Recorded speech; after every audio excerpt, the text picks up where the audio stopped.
നമസ്കാരം. The path is the goal എന്ന discussion സീരീസിൻ്റെ അടുത്ത സെഷനിലേക്ക് വീണ്ടും ഏവർക്കും സ്വാഗതം. നമുക്ക് ആദ്യം മെഡിറ്റേഷൻ ചെയ്യാം. കണ്ണുകൾ അടച്ച് ശാന്തമായിരിക്കും.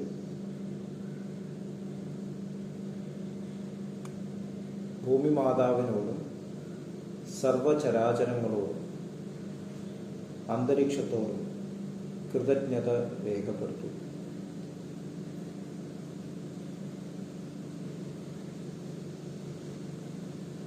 ഭൂമി മാതാവിൽ നിന്നുമുള്ള ഹീലിംഗ് എനർജി കാലുകളിലൂടെ പ്രവേശിച്ച് ശരീരം മുഴുവൻ വ്യാപിക്കുന്നതായും ശരീരത്തിലെ എല്ലാ ഭാഗങ്ങളെയും എല്ലാ കോശങ്ങളെയും റിലാക്സ് ചെയ്യാൻ സഹായിക്കുന്നതായും അനുഭവിക്കും.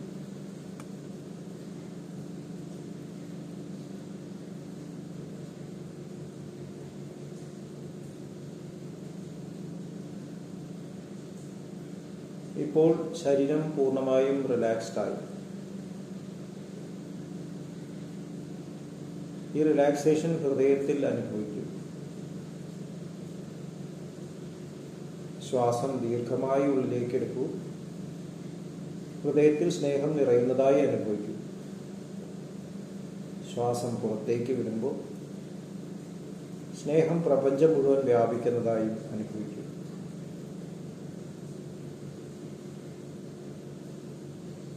ഹൃദയത്തിൽ കുടികൊള്ളുന്ന സ്നേഹത്തിൻ്റെ സ്രോതസ്സിൽ നിന്നും ഉദ്ഭവിക്കുന്ന ദിവ്യപ്രകാശം മനസ്സിനെ ആകർഷിക്കുന്നതായി അനുഭവിക്കും.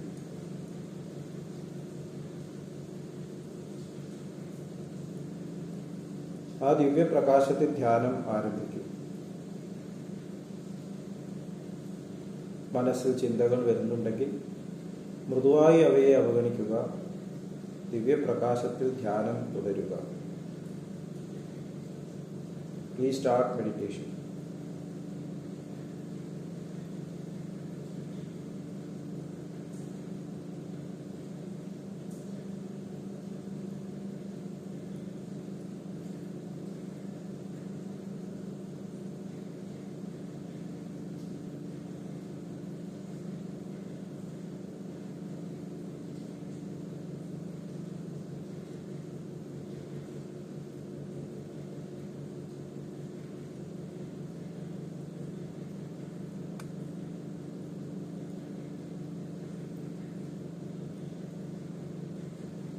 ഓക്കെ.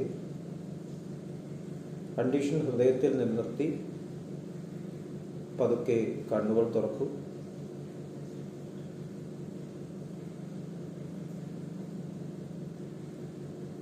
എല്ലാവരെയും ഹാർദമായി ഹാർട്ട്ഫുൾനെസ് സഹജമാർഗ് മെഡിറ്റേഷൻ സിസ്റ്റത്തിലേക്ക് സ്വാഗതം ചെയ്യുന്നു.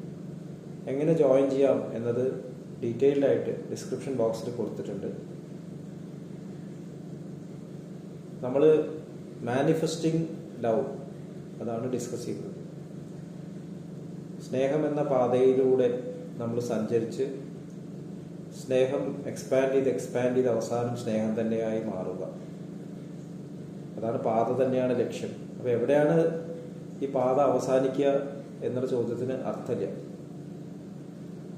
അതിപ്പോൾ തന്നെ ആവാം, ഈ നിമിഷം തന്നെ ആവാം, എന്തെങ്കിലും വർഷങ്ങളെടുക്കാം, സമയമെടുക്കാം. നമ്മുടെ ആറ്റിറ്റ്യൂഡ് അനുസരിച്ചിരിക്കും.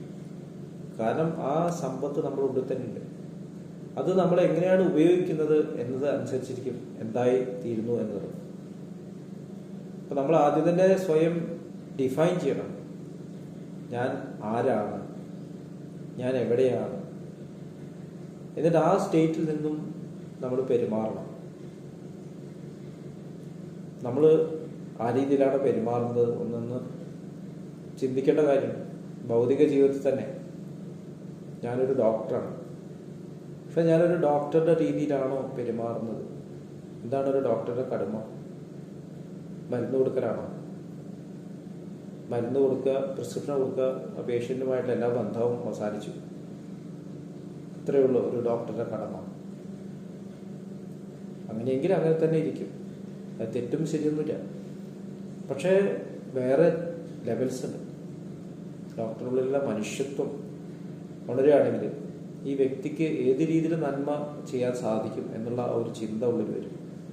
ഇപ്പോൾ പഠിച്ചിട്ടുള്ള കാര്യങ്ങൾക്ക് അപ്പുറം മാനുഷികമായിട്ടുള്ള കഴിവുകൾ പ്രകടമാവാൻ തുടങ്ങും. ഇതെൻ്റെ അച്ഛനാണ്, എൻ്റെ അമ്മയാണ്, എൻ്റെ മകനാണ്, എൻ്റെ മകളാണ്. ഇപ്പോൾ ഡയമെൻഷൻ മാറും. എല്ലാ ജോലിയിലും അങ്ങനെ തന്നെ. ടീച്ചർ ക്ലാസ് എടുക്കുമ്പോൾ പഠിപ്പിച്ചിട്ട് എൻ്റെ കാര്യം കഴിഞ്ഞു എന്ന് പറഞ്ഞ് പോവുകയാണെങ്കിൽ അതിന് തെറ്റൊന്നുമില്ല. എനിക്ക് എൻ്റെ ശമ്പളം എത്രയേ ഉള്ളൂ. എൻ്റെ മോള് പഠിക്കുന്ന സ്കൂളിൽ കണക്കധ്യാപകൻ എങ്ങനെ ഉണ്ടായിരുന്നു? 10ാം ക്ലാസ്സിൽ എക്സാമിൻ്റെ 1 മാസം മുമ്പാണ് ഞാൻ അറിയുന്നത് അവർക്ക് ട്രിഗ്നോമെട്രി എന്നുള്ള ചാപ്റ്ററിന് എടുത്തിട്ടില്ല. ഞാനൊരു സാറെ പോയി കണ്ടു. അപ്പോൾ സാറ് പറഞ്ഞു, ഞാൻ ഈ സ്കൂളിൽ വിടാൻ പോവാണ്, എനിക്ക് ഇത്രയൊക്കെ പറ്റുള്ളൂ എന്ന് പറഞ്ഞു.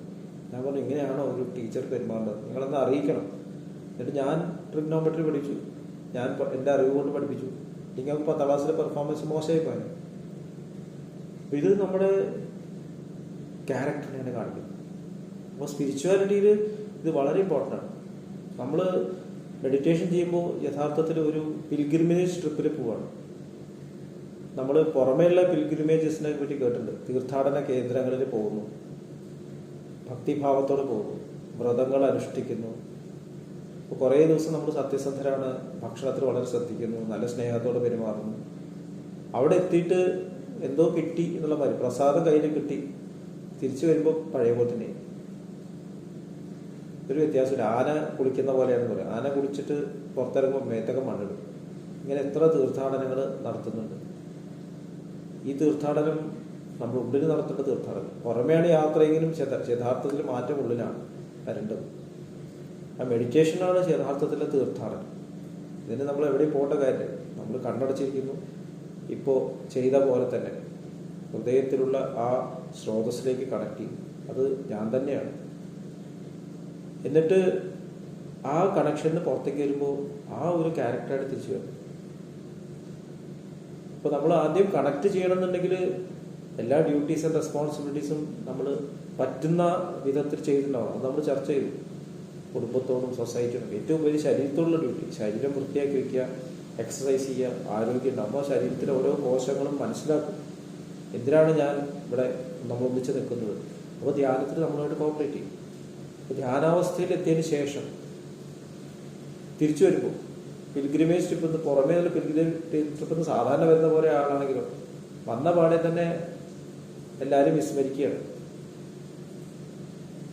നമ്മൾ വ്രതമെടുക്കുമ്പോൾ എത്രയോ ആൾക്കാർ ഹെൽപ്പ് ചെയ്തിട്ടുണ്ടാവും. വീട്ടുകാർ ഹെൽപ്പ് ചെയ്തിട്ടുണ്ടാവും, ജോലിക്കാർ ചിലപ്പോൾ അഡ്ജസ്റ്റ് ചെയ്തിട്ടുണ്ടാവും. സാരല്ലേ, നിങ്ങൾ പോയിട്ട് വരും എന്ന് പറഞ്ഞാൽ അഡ്ജസ്റ്റ്. തിരിച്ചു വരുന്നതോട് കൂടിയിട്ട് അവരെയൊക്കെ മറന്ന് പഴയ പോലെ തന്നെ ഈഗോട്ടിസ്റ്റിക് ആവണമെങ്കിൽ തീർത്ഥാടനത്തിന് എന്താണ് പ്രയോജനം? തിരിച്ചു വരുമ്പോൾ ആ ദിവ്യമായിട്ടുള്ള ബോധത്തിൽ വരണം. അത് തന്നെയാണ് മെഡിറ്റേഷന് ചെയ്യേണ്ടത്.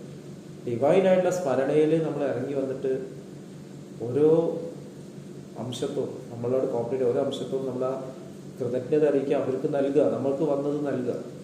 അത് അൺഡൈല്യൂട്ടഡ് നൽകാനാണ് മാസ്റ്റേഴ്സ് വേണ്ടത്. എന്താണ് ലഭിച്ചത് അത് അതുപോലെ തന്നെ കൊടുക്കുക. സ്നേഹം ലഭിച്ചു, സ്നേഹം കൊടുക്കുക. അപ്പോൾ നമ്മൾ മീഡിയമായിട്ട് മാറും. നമ്മുടെ ശരീരം ഓരോ കോശങ്ങളും ഡിവൈനായിട്ട് മാറും.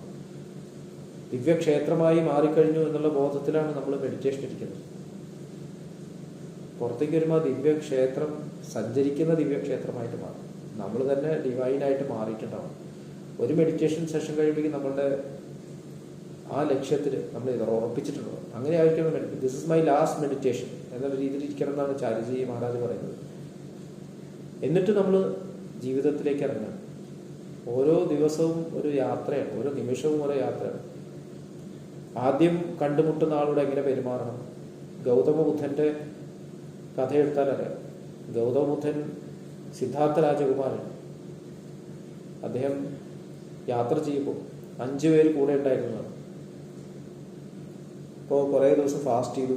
ശരീരത്തിന് ഇത്തരത്തിൽ ശരീരത്തെ പീഡിപ്പിച്ചോളൊന്നും കാര്യമില്ല എന്ന് മനസ്സിലാക്കിയിട്ട് സിദ്ധാർത്ഥ രാജകുമാരൻ അവരെ വിട്ടിട്ട്, അപ്പോൾ അവരൊക്കെ സാധാരണ പരമ്പരാഗതമായിട്ട് സിസ്റ്റം ഫോളോ ചെയ്യുന്നവരാണ്. അവർ പറയും ഞങ്ങളില്ല നിങ്ങളുടെ പുറകെ.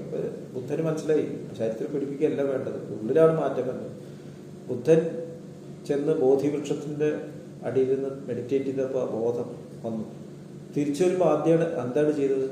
തൻ്റെ കൂടെ സഞ്ചരിച്ചിട്ടുള്ള 5 പേർക്കാണ് ഫസ്റ്റ് സർമൺ പറഞ്ഞു കൊടുക്കുന്നത്. അവര് ആദ്യത്തെ ശിഷ്യന്മാരായി മാറും. അതാണ് ഗ്രാറ്റിറ്റ്യൂഡ് എന്ന് പറയുന്നത്. അവിടം വരെ എൻ്റെ കൂടെ ഉണ്ടായിരുന്നു. തിരിച്ചു വരുമ്പോഴും അവർ തന്നെ. സിദ്ധാർത്ഥ രാജകുമാരൻ പട്ടിണി കിടന്ന് വിഷമിക്കുമ്പോൾ ബോധമില്ലാതെ മരിച്ചു പോകും എന്നുള്ള സ്ഥിതി എത്തിയപ്പോൾ സുജാത എന്നുള്ളൊരു പെൺകുട്ടി, ഒരു സ്ത്രീയാണത്രേ അവർക്ക് അദ്ദേഹത്തിന് ഭക്ഷണം നൽകി. അവരെയും അദ്ദേഹം വിസ്മരിച്ചില്ല. തിരിച്ച് നാട്ടിലേക്ക് വന്നു. അദ്ദേഹത്തെ പരിചരിച്ചിരുന്ന യശോധര, മകനായ രാഹുൽ, അച്ഛൻ, അതുപോലെ തന്നെ യാത്ര ചെയ്യുമ്പോൾ ബിംബിസാരൻ എന്നുള്ള രാജാവിനെ കണ്ടുമുട്ടിയിട്ടുണ്ടായിരുന്നു. അദ്ദേഹം സിദ്ധാർത്ഥനോട് പറഞ്ഞു, നിങ്ങൾ ഇവിടെ ഇരുന്നോളൂ എന്ന് പറഞ്ഞപ്പോൾ, ഇല്ല ഞാൻ വരുമ്പോൾ നിങ്ങൾ തീർച്ചയായിട്ടും കാണും. തിരിച്ചു വന്ന് ബിംബിസാരനും ഈ കൊടുത്തു, ഈ ട്രാൻസ്മിഷൻ കൊടുത്തു. അപ്പോൾ ഇതാണ് ഒരു ഡിവൈൻ ആയിട്ടുള്ള ഒരു സ്വഭാവം. നമ്മൾ എവിടെ എത്തിച്ചേർന്നാലും തിരിച്ചു വരുമ്പോൾ നമ്മുടെ കൂടെ ഉള്ളവർ, കൂടെ എല്ലാവരും ഉണ്ട്. ഇത് ഒരു എക്സാമ്പിൾസ് ആണ്. ഈ കാണുന്ന പ്രപഞ്ചം മുഴുവൻ നമ്മുടെ കൂടെയാണ്. പ്രപഞ്ചത്തിന് മുഴുവൻ ആ സ്നേഹം നൽകണം. അപ്പോൾ നമുക്ക് തൊട്ടടുത്തിരിക്കുന്ന നമ്മളെ ആൾക്കാരെ നമ്മൾ ആദ്യം ഓർക്കണം. തൊട്ടടുത്തിരിക്കുന്ന നമ്മുടെ ശരീരത്തെ ആദ്യം ഓർക്കണം, ഫാമിലി ഓർക്കണം. അവർക്ക് ഈ ഒരു ട്രാൻസ്മിഷൻ സ്നേഹം നൽകണം. പഠിപ്പിക്കല്ലേ വേണ്ട, ആ സ്നേഹത്തോടു കൂടി പെരുമാറുക, കമ്പാഷനോടുകൂടി പെരുമാറുക. എങ്ങനെയാണ് ഒരു മാതൃകാപരമായിട്ട് ജീവിതം നയിക്കേണ്ടത് എന്നുള്ളത് മനസ്സിലായി എന്നുള്ള അവർക്കും തോന്നുക. അങ്ങനെയാകുമ്പോൾ അവർ മാറും. ഓട്ടോമാറ്റിക്കായിട്ട് സ്പിരിച്വാലിറ്റിയിലേക്ക് അട്രാക്ട് ചെയ്യണം. അല്ലാതെ കുറേ നേരം സംസാരിക്കുകയെല്ലാം ചെയ്യേണ്ടത്. ഇതാണ് മെഡിറ്റേറ്റീവ് സ്റ്റേറ്റ് നമ്മൾ നിലനിർത്തിയിട്ട് അത് നമ്മൾ തന്നെ ട്രാൻസ്മിറ്റ് ചെയ്യണം എന്ന് പറയുന്നതിൻ്റെ അർത്ഥം. ഈ കാര്യത്തെക്കുറിച്ച് ഒന്നുകൂടി ഇൻട്രോസ്പെക്ട് ചെയ്യും. അടുത്ത സെഷൻ വരേക്കും വിട വാങ്ങുന്നു. നന്ദി, നമസ്കാരം.